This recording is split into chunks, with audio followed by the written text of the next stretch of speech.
Morning, everyone. Sealand Open is over, and I've already set a date for next year's Sealand Open. Link is in the description.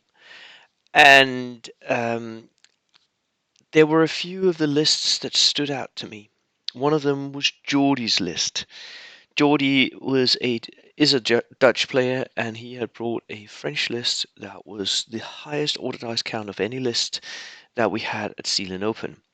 And it was a really, really good list. For me, it was a 4 list, so a very, very strong list. It has some obvious weaknesses, which I guess you guys can maybe see once I go through the list. So let's go and see what he was doing. Here it is. He had a 23 order dice count list, so that was very, very high. It's what I call a horde list. It wasn't a true MSU list, but it almost bordered on it. With multiple very, very cheap, very small, very annoying light skirmish units. Right. He had brought an inexperienced lieutenant, and then 3 regular infantry sections of 8 men. And this is one of the places where I think you could have maybe saved a few points, maybe cut down 1 or 2 of these, bringing them down into skirmish size units, because most of the time they were just skirmishers. They weren't being assaulters, but as Jordy used them on the table, he actually was fairly aggressive with these. He was pushing them forward, so I understand the attraction of having 8-man units for that. Um, for me, there were just like 1 or 2 places where you could have maybe used the points.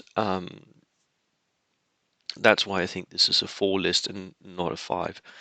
Um, then there was an inexperienced medium mortar, first HE, and then 2 howitzers, one of them the free howitzer that you can take with the French.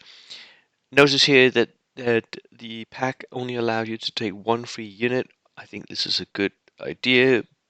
For Jordy, that meant that he couldn't bring a free infantry unit as well as a free howitzer. So he chose the free howitzer, which I also think is a very good idea.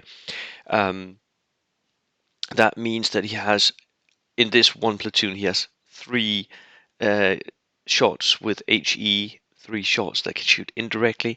It's a really strong capability here. He had a couple of horse-drawn limbers, because cheap order dice, why wouldn't you? And then early war motorcycles, 3 of those, and a Renault. I'm not a huge Renault fan, simply because it's a pretty crappy tank, but I understand the allure in that it is extremely cheap. Look at that, 35 points for something that is close-topped, 7+ armor. It just has 1 MMG, and it's very slow, and it's not very good, especially paired up with the very fast, very good motorcycles, but they cost the same, and it's more survivable. So in that respect, it just becomes one more crappier motorcycle, I guess, a little bit more survivable. In the second platoon, Jordy brought another second lieutenant, 3 inexperienced infantry sections, also of 8 men. Again, I think these could have been cut a little bit. With inexperienced infantry, 8-man sections, you're not going to push them anyway.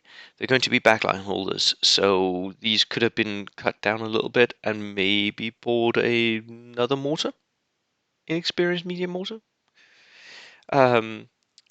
Instead, Jordy buys a 3rd howitzer, so that's 3 howitzers, another horse-drawn limber for that, and again the motorcycles and the Renault. These motorcycles are extremely good, and the way Jordy used them was that he would swarm them in. So they would come in a huge swarm, all 6 motorcycles, the Renaults, and he would simply skirmish down the enemy, deliver so many pins and so many shots that the enemy couldn't survive, couldn't stand up to the swarm of light cavalry, basically what it was. At the same time, his howitzers and mortar would shoot indirectly. So if you go down to the skirmishers to survive, then you get shot indirectly, right? And the infantry would push forward from the howitzers in a huge line. He was actually being more aggressive than I would have been with my infantry had I played this list, but he was playing it really well, and he did well on the day as well. So this was Jordy's list. Um, Maybe you can already see the one thing that I think it's lacking, which is anti-tank capability. It really had nothing that could deal with the tanks at the event. Um, all Jordy had was his howitzers, which can deal with tanks, but are not well suited because they're pretty fixed, right? So you can shoot indirectly or you can shoot directly, but most of the time that will mean that you're exposing your howitzer. So and maybe the enemy can just move away. Yeah, that was it. Thank you everyone for joining in. List in the description and event in the description as well. Cheers.